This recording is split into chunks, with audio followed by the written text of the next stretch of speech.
Have you ever watched a perfectly capable player become persona non grata overnight, as if they've been cursed by some invisible hockey hex? Jack Roslovic's current situation defies all logic and reason. Here's a 28-year-old forward fresh off a 22-goal, 39-point season with Carolina, the kind of reliable middle six production that teams routinely pay millions to acquire. Yet, somehow, this proven commodity can't secure an NHL contract to save his professional life. The most mind-boggling aspect isn't just that Roslovic remains unsigned deep into training camp season, it's that teams desperately needing exactly his skill set are actively avoiding him like he's carrying some contagious disease. Toronto supposedly courted him all summer before deciding they had too many forwards.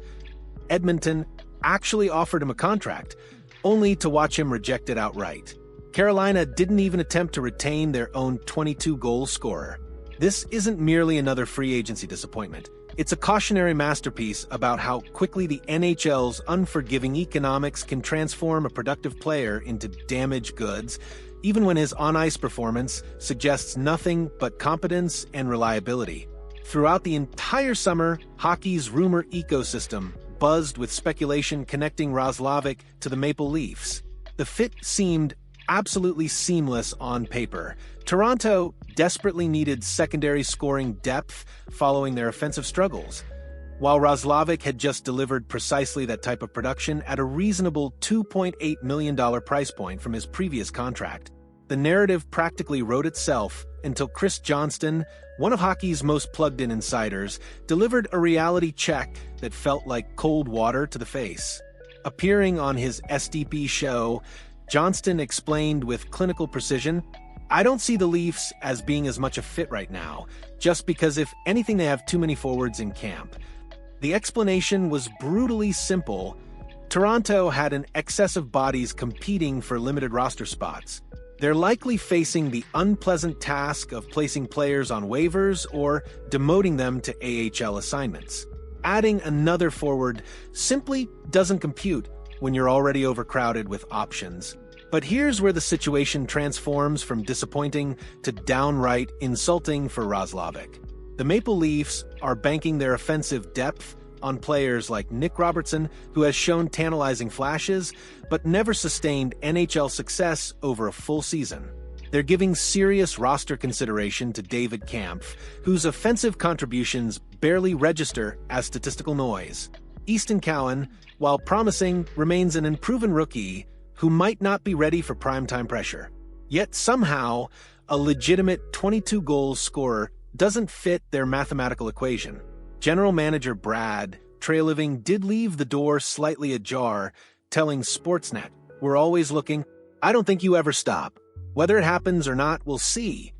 However, his tone suggested about as much enthusiasm as someone discussing mandatory tax preparation.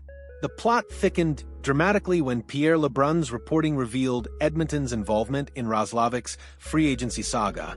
According to the Athletic Insider, the Oilers, a team that reached Game 7 of the Stanley Cup Final and represents legitimate championship contention with Connor McDavid and Leon Draisaitl, actually extended Roslovic a formal contract offer. Let that revelation marinate for a moment. A proven Stanley Cup contender offered him an NHL contract, and Roslovic essentially said thanks, but no thanks. This decision reveals everything about his current predicament and mindset. He's not desperately seeking any NHL employment.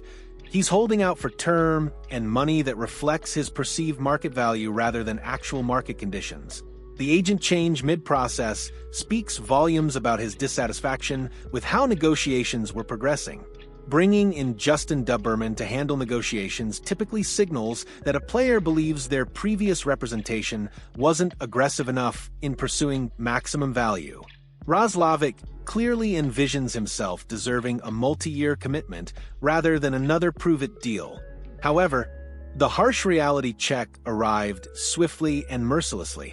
When a legitimate cup contender extends an offer and you decline because it doesn't meet your financial expectations, you better have an exceptional backup plan. Right now, Roslovic's backup plan appears to involve sitting at home hoping teams become desperate enough to meet his demands. Roslovic's statistical production looks perfectly respectable on surface examination, But context matters enormously in today's analytical NHL landscape. Those 22 goals came during a career year with Carolina, playing alongside superior line mates than he'd likely encounter elsewhere.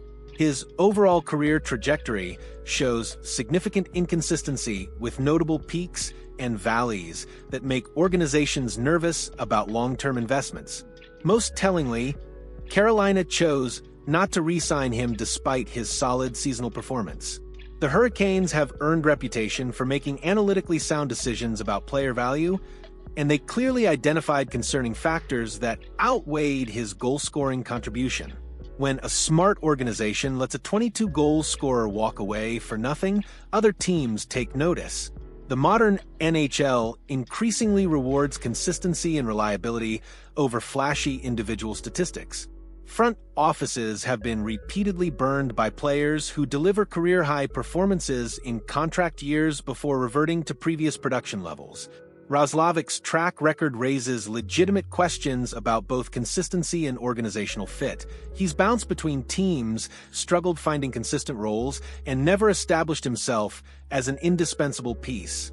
Teams also possess access to advanced analytics and detailed scouting reports that reveal performance nuances traditional statistics might mask. If multiple organizations are passing on a 22-goal scorer, there's probably circulating information that fans and media don't access. The collective wisdom of NHL front offices shouldn't be dismissed lightly. Roslovic's predicament reflects broader trends transforming how NHL teams approach middle-tier player acquisitions. Organizations have become increasingly selective about committing resources to players in that awkward age range, no longer developing prospects, but not yet established elite talents worthy of significant investment. The salary cap's relative stagnation over recent years has forced teams into difficult resource allocation decisions. Many organizations prefer investing in youth and upside potential rather than committing multiple years to players approaching their late 20s who might be entering decline phases. At 28, Roslovic falls directly into this problematic demographic. The market has also become more efficient at identifying true value versus inflated statistics. Advanced metrics can reveal defensive deficiencies, situational limitations, or unsustainable shooting percentages that traditional goal and assist totals might camouflage. If smart organizations are collectively avoiding a seemingly productive player, there's usually legitimate analytical reasoning behind their reluctance. As training camps progress and preseason exhibitions begin, Roslovic's available options continue shrinking dramatically.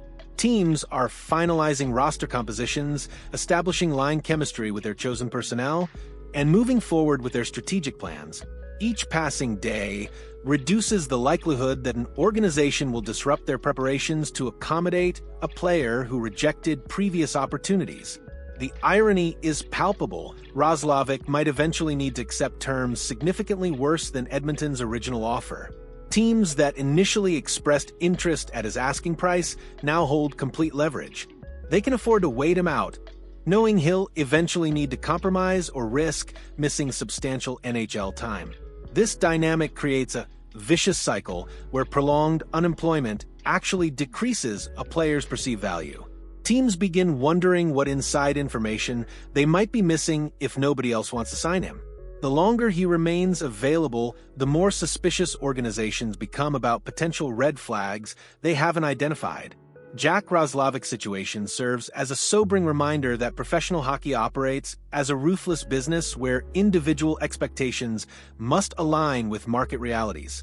While believing in personal worth and holding out for fair compensation demonstrates admirable confidence, there's a precarious line between justified self-advocacy and delusional overvaluation. The most successful players understand when to accept good opportunities rather than gambling on perfect ones.